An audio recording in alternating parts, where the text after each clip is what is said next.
back to hanging out with successful bar exam takers, and I'm really pleased today to have a new passing UBE DC, lots of initials, bar taker, Juan Melendez with us. Hi, Juan. How are you? Great. Good morning. It's a lot of nice initials to have behind your name now, isn't it? Yes, very excited. Yeah. For people that don't know, the UBE is the Uniform Bar Exam, and you took the exam in the District of Columbia for July 2018. Is that correct? That's right. Yeah. Okay. And was this your first time taking the exam?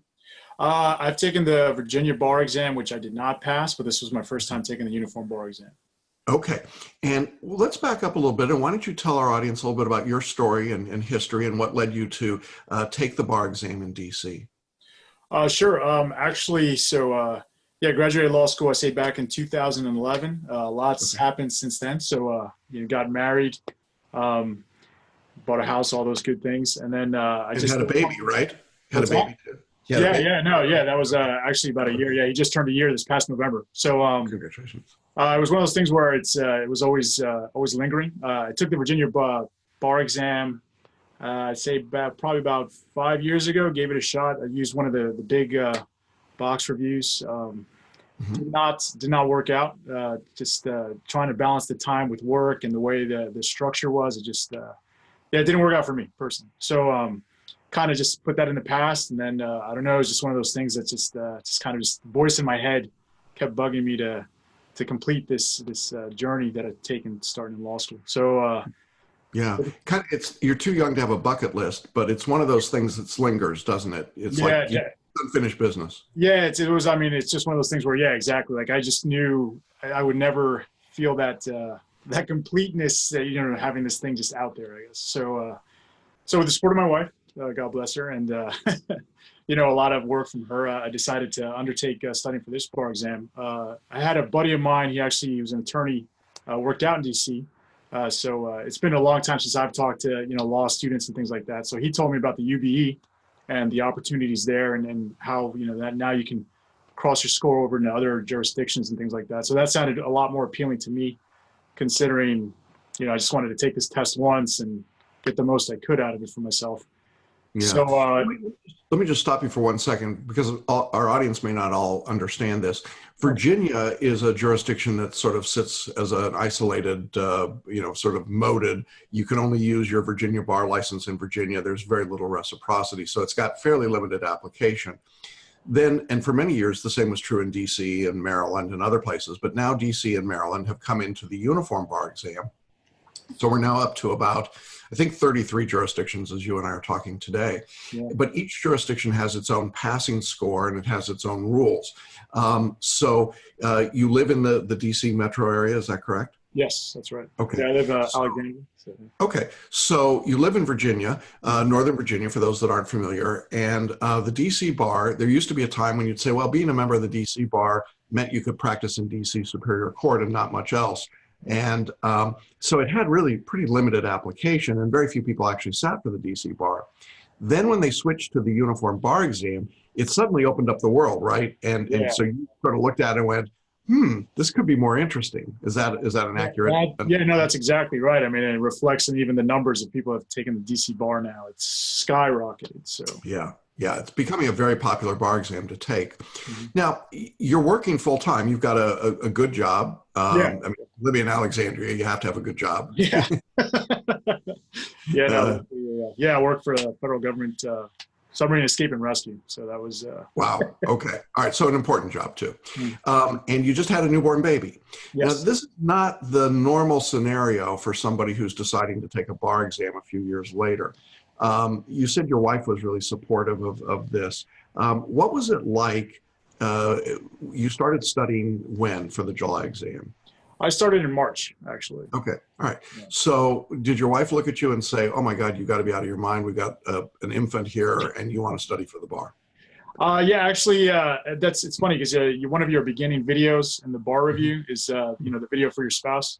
That actually helped a lot because it definitely covered a lot of questions that she had. She was very happy with it. And I remember kind of left the room. So, I think you actually asked me to leave the room. So once she got through that, she was super, I guess, just more comfortable with the idea. And she understood I guess the task ahead of us. So Yeah. yeah. And what was it like emotionally? I mean, it's a different bar exam. We're going to get into some of that, but you had the one attempt in Virginia, and it's hard to kind of put all that aside. What did it feel like to you? Uh, well, I just felt I was a little. The reason I was a little nervous was the first time I took it, I felt like there was no time. I felt like trying to balance a full-time job and studying.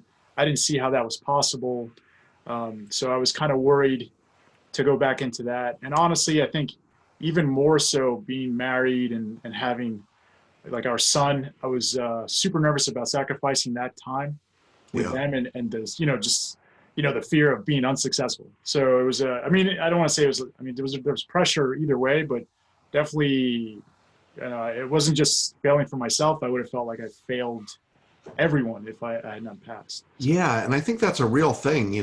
When you're coming out of law school, if you're single, it's on you. But now you've got a family; people are counting on you. You're spending time studying instead of helping with the baby, or bonding, or having some of that time, or just helping out your wife. And it's a big deal. So there's a lot riding on all of this. How many hours a week would you say you were studying from March until the exam itself? so I say in the beginning I just started doing the weekends, right? So I just followed that study guide. I say about 8 to 9 hours a day on the weekends. I try to maybe fit in some hours during the week in the very very beginning. I kind of just broke down. I printed out that the study guide, and then I just kind of broke it down by date and just kind of with my idea of an outline of my future dates of what I had going on to kind of make it fit. As I started getting closer, I started ramping it up a little bit more. Where during the week I started doing 2 to 3 hours maybe a day when I got home, because I'm luckily enough I get home at about 3:30, so it was definitely nice.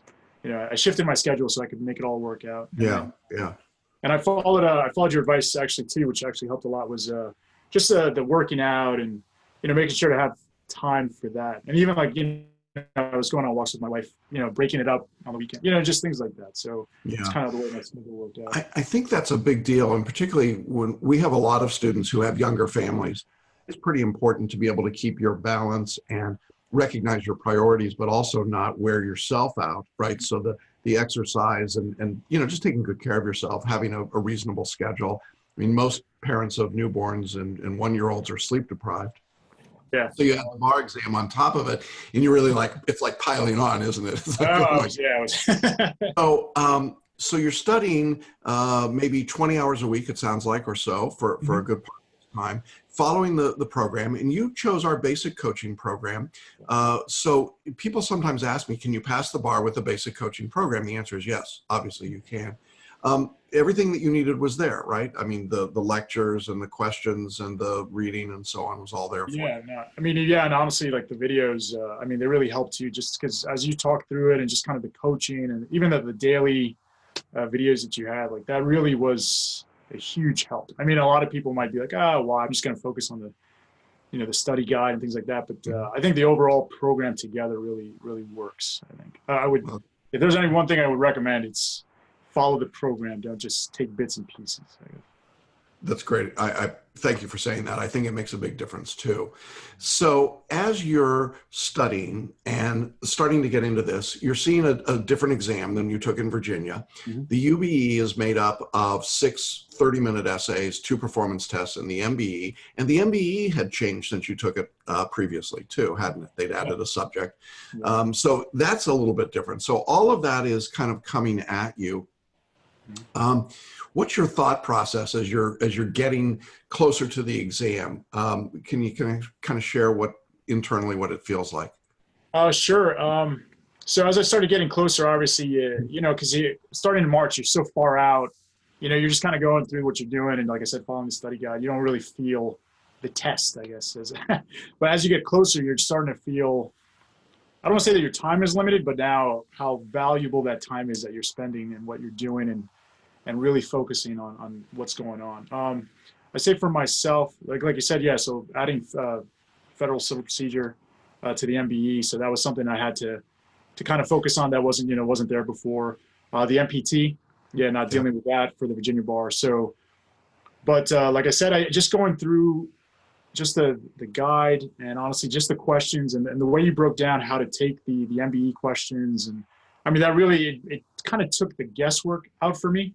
So, and that was huge, right? That was a huge time saver, because I didn't have to try and figure out how long to focus on what and things like that. And also going through the study guides, where I would honestly say for the Virginia bar, I think my biggest mistake was trying to memorize everything, like just trying to, like every single detail mattered.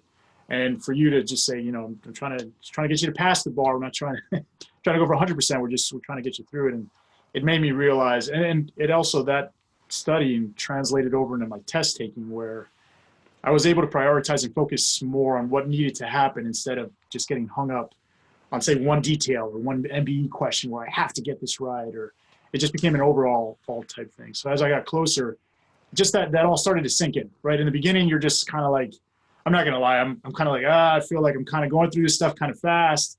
Do I really understand what's going on? But towards the end of it, you feel like you really absorbed it. So when I walked into the test, I really felt comfortable on where I was at. So That's great. Let's talk a little bit about the writing style for a minute, because when you took the Virginia bar and you took a big box bar review, you learned IRAC, the same writing style that you had in law school. And we taught a different writing style for the UBE. Can you talk a little bit about that? Sure. Yeah. I mean, obviously, yeah, so the big box bar reviews, yeah, they teach IRAC.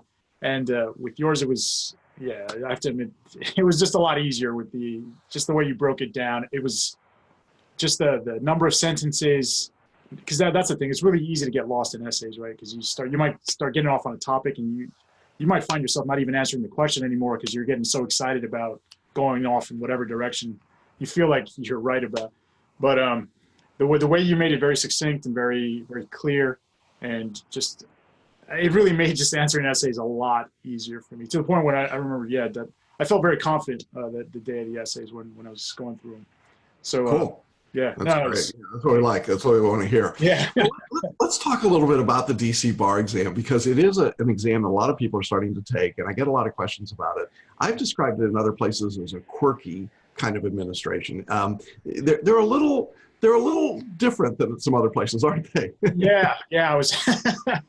Yeah, it was definitely. It was different, I guess, was the best way to say it. I was. Even during our lunch breaks, I was eating a protein bar in a hallway in the convention. So just things like where it's just it's such, and especially now because the size is so huge, you're kind of in a warehouse. Yeah, they're not quite sure how to handle that. There was a time not that long ago when you'd only have 50 people taking the DC bar, and now it's, how many people were in the room with you? Do you have a guess? I think it was like 17 to 1,800 people. Yeah, that's huge. I mean, right from 50 to 17 or 1,800, and the DC bar examiners aren't quite sure how to handle that. So they had their problems, to be honest. They had some mix-ups and mistakes, and sometimes they forget to put a clock up on the wall. And so, I mean, there's just some things that you just kind of roll your eyes at them and go, okay, fine. Yeah. Did you type your exams? Did you use a computer? Yes, I did. Yeah, I used a laptop.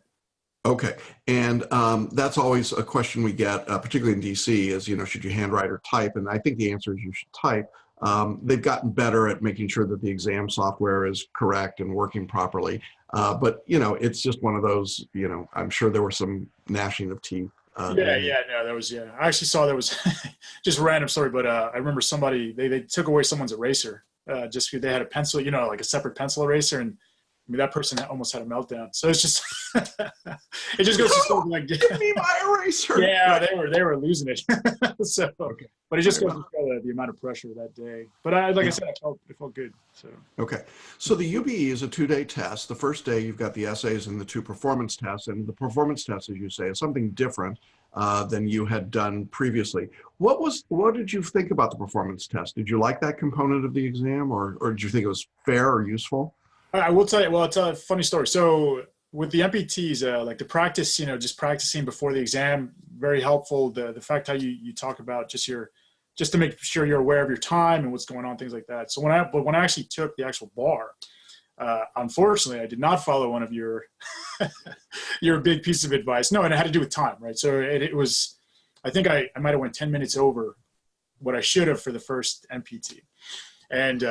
But once again, like I said, because of the bar review, it was like a clock, right? It's like, all right, that's it. You're done. Like, that's it. Like, cause you can really get lost in trying to get the perfect answer or what you think is the perfect answer. So taking it, I like the MPT. I mean, I thought, like the practice ones we do, it was really, it prepared me. Yeah. Really, and in this particular exam, we had a traditional persuasive document. That was one of the tests. And then we had a really kind of off the wall setting up articles of association for a rugby group, right? Yes. Wasn't that it? And that was a very different kind of exam. And I thought it actually was an interesting test because it let people use their common sense. If you followed the directions, it wasn't too bad. If you tried to do something bizarre with it, you were probably going to get in trouble. So it was an interesting kind of twist. So, yeah. So at the end of the first day, what are you thinking before you come back in for the multi-state day? So after the end of the first day, I remember, so another story, I remember you saying, like, don't talk to anybody, during your breaks, don't get into that phase and stuff like that. But so I kind of just kept to myself and, just had, like the earplugs in, just whatever. But I did overhear a conversation, and it had to do with one of the corporation questions. Like, I forgot, what I do remember was just hearing what they thought the answer was. And I just knew, I just felt very confident in my preparation because I heard that and it's like, okay, I know what it's not. So that was kind of like the first day. But going into the second day, I just remember thinking to myself, all right, we're just going to knock this out. We're going to just do your best. You get in there and just rock it. And I remember, especially like the first morning, in the morning, I just felt, I remember taking it. There was a certain level of difficulty. I saw some questions that I was surprised by, things like that. And then I took my break, but then once again, I just kind of was like, all right, let's just knock this thing out of the park. Like, I just felt prepared. I felt confident. Yeah. And did you have any timing problems on the MBE? I tell you the morning, because once again, I didn't follow a piece of advice where it was like, don't get stuck. And there was a question that it just bugged me. But once again, it's like, I hit a limit where it's like, all right, it's done. It's one question. You got to go. So yeah, I definitely, it wasn't anything that affected my overall completion time in the morning. Yeah. Okay. So you finished the exam and now you've got this interminable wait for results, right? So, but here's the good news. You got a family, you got a job, you got things to do. So it's not like you're sitting around twiddling your thumbs, right? Yeah. Yeah. No, that helped a lot. Yeah. It was good. I think it helps a lot. Yeah. Yeah. So but it takes a while for DC. I mean, this is one of their quirky things. It takes them a while to get their results out, right? Forever. I mean, because again, because they don't really know how to handle that many people. So it used to be they were an early release jurisdiction. Now I think they might have been the last in the country. So way to go, DC. Yeah. So how did you find out the results? What was that like? Oh, so it was. So they released them on a Friday. It was I won't forget the date, November 9th at 5 p.m. So not only did they release them, but now you're getting off of work, you're coming home, and there's a clock ticking, and you're just kind of like as you get closer, it's all becoming real, right? Because you put all this work, and you all those fears start running through your mind, and you're like, oh, what if I failed? What am I going to do? Blah, blah, blah, and this and that, and so I just sat there, and then I was actually going to wait. I think like some irrational amount of time, 30 minutes after 5:30, and my wife is sitting there. She said, "What are you doing? Just it's not going to change or this and that." So open up the document, which is on their website. Just the list of names. So either you're on the list or you're not. And, and so it's just torture, right? Because you're slowly going down, just looking for your name, and you're worried, you're worried you're going to see a name that is before yours. And then, maybe there's a name that's after you and you're like, oh no. So, just scroll down and, just greatest feeling just seeing my name on that list, and very emotional moment, I have to admit. Having my wife there and just knowing that all that work and just the completion and just knowing that I passed, and just it's hard to describe. I have to admit, probably there's a very, very I remember my baby being born, super emotional on top of that. Obviously you're getting married and stuff, and then definitely the bars. Yeah, it's passing the bars. It's up there. Yeah, it really is. And when your son's a little bit older, you can share that story with him and show him this video and say, "Hey, kid, this is what it was like," and he'll be really proud of Dad. It's a huge thing. So you've got the results, and one of the benefits of the UBE is that you get a score, and that score could be transferred. Now, the DC bar required a passing score of 266. Yes. And if you want to share with us your score, I'd love to hear it. I got a 270, right? So okay, that's a hell of a score. Okay, so congratulations. Thank now, you. with that number in mind, you now have the capacity. I'm just going to read the list because it's pretty impressive. With that score, sorry, I have to go to the list because there's so many. Yeah. Here are the states that you are eligible to waive into. You ready? Yeah. Okay. Alabama, Minnesota, Missouri, New Mexico, North Dakota, Connecticut, DC, of course, Iowa, Kansas, Montana, New Jersey, New York. We're going to talk about that in a minute. Yeah. South Carolina, Virgin Islands. It's a little warmer there, just saying that. Massachusetts, Nebraska, New Hampshire, North Carolina, Utah, Vermont, Washington, West Virginia, and Wyoming. Yeah. How does that make you feel? Oh, it's amazing. I mean, that's exactly why I took the UBE, was, just to get that opportunity to be able to do that. And then now to see that score and to know that it's a reality. And I mean, currently working towards, being admitted to other jurisdictions and things like that. So yeah, what jurisdictions are you looking at right now? So right now I'm looking at New York. So I started there, the law course that I have to take to get familiar, the online course, and then I have to take there's an exam separately for that. But that's where I'm headed. And for those that don't know, New York has this weird sort of online open book. It's kind of like when you've gotten a driving violation, you have to go to driving school. It's about that level. And but you do it, and you can waive in. You don't have to take the bar exam again. So a New York bar license is a pretty valuable thing to have, don't you think? I believe so. Yeah, I think that would be to have DC and New York. That would be very nice. So the fact that I can do it is it's amazing.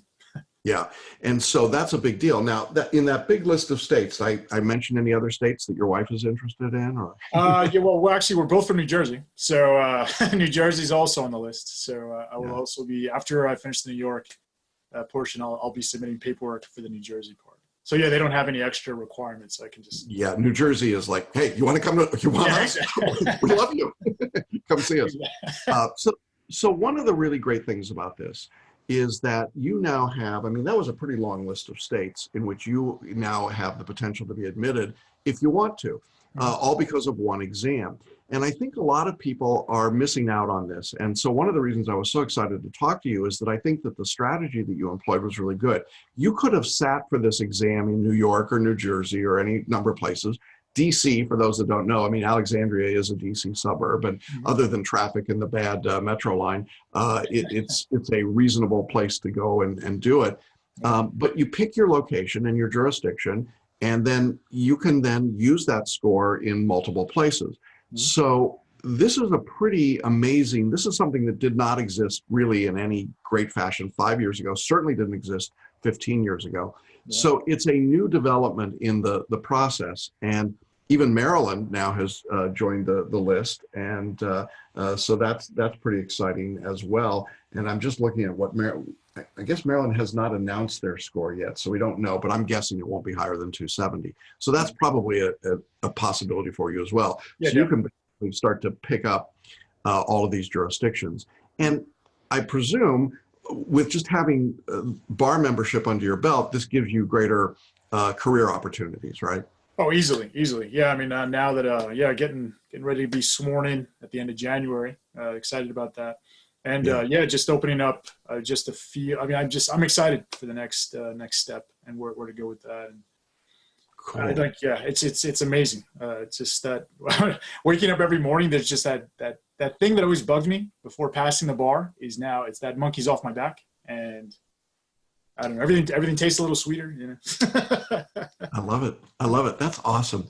Well, I know there are going to be a lot of people watching this interview who are going to be encouraged by your story and say, wow, that's cool. What advice would you give someone who's just kind of at that starting point? Maybe they've taken a bar exam in the past like you had, and now they're trying to sort of rethink the process. What would you tell them, or what would present you tell, you, if you will? Honestly, it's, I know there's going to be moments, especially during the bar reviews, that you're just, you're going to have these freak out moments. But that's one of the reasons I love the daily videos so much. I mean, there there were times you actually called out like maybe a type of behavior that you might be feeling around that period of time. And it was, I mean, it was dead on for me anyway. But like I said before, it's just one of those things where just following the entire bar review is super important. Like, just don't take bits and pieces, because you're cutting yourself short when you do that. You have to trust the process, which is, I know for a lot of personalities is hard, because they feel that, you know, they, like I said, like going through the study guides, you know, at first I was kind of nervous about the pace I was going, because I felt it might've been faster than, you know, than I should have. But like I said, but just by trusting it, it just made my life easier. Just listen to the working out is important. Like, just making sure you have exercise and things like that. Like, definitely just getting your body into a better place gets your mind into a better place. And that really, it helps a lot. And enjoy it. I mean, I know it sounds insane to say enjoy, you know, studying for the bar, but you're going to get to a point where you're going to be excited to get these questions and to test yourself. And once you get into that mindset, I mean, once you're in the actual room sitting, and like I said, like we were talking before, the DC bar definitely has some challenges when you're sitting for it, but it's just, you just find yourself in a better, more comfortable place. And yeah, for me, that really made the difference. Like, I felt good the entire time. I mean, obviously you're going to feel your nerves as well, but just like I said, just trust it. Well, that's great. Well, Juan, I'm so pleased for you, and just happy for your success. I mean, you know, new family, great job, all these opportunities, membership in all these different bars that's open to you. It's just got to be a great time for you and for your wife. And as I say, there will come a time when your son will be like, "Oh, Dad, tell me about that. What was that like?" I had, you know, it's very cool that you did this thing because it was unfinished business. And I know we've got a lot of people listening that feel like they've got unfinished business in their lives, and just want them to know that it can work, it can be done. I'm really pleased that we could be part of the journey and that we were helpful to you. That makes me feel personally very gratified.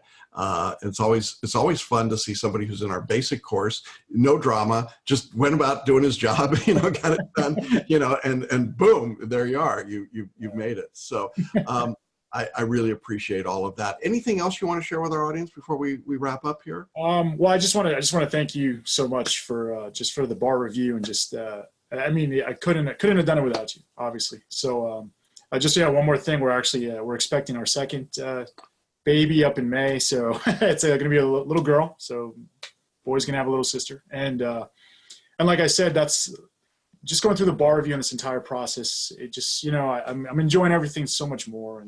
And like I said, I couldn't have done this without you. And I just want to thank you. And I just want to let everyone know that I highly, highly recommend Celebration Bar Review. It got me through it with a full-time job, family, and all these other, you know, things. And you can do the same. So if I can do it, anyone can do it. Well, thanks. That's very kind of you, Juan, and congratulations on the little, the upcoming baby girl. I can tell you, you know, boy and a girl is a good combination, and more sleepless nights ahead for you. Yeah. So that's good stuff. Well, listen, thank you so much for sharing your story. I know it's going to encourage a lot of people, and, you know, really look forward to hearing great things from you, and seeing you as a member of a lot of bars, I would guess, over the years. And so that's just terrific. Well, thank you very much. And thanks to our audience. We appreciate all of you being with us. We'll be back again soon with another interview, and we're going to sign off for now. Bye-bye, everybody.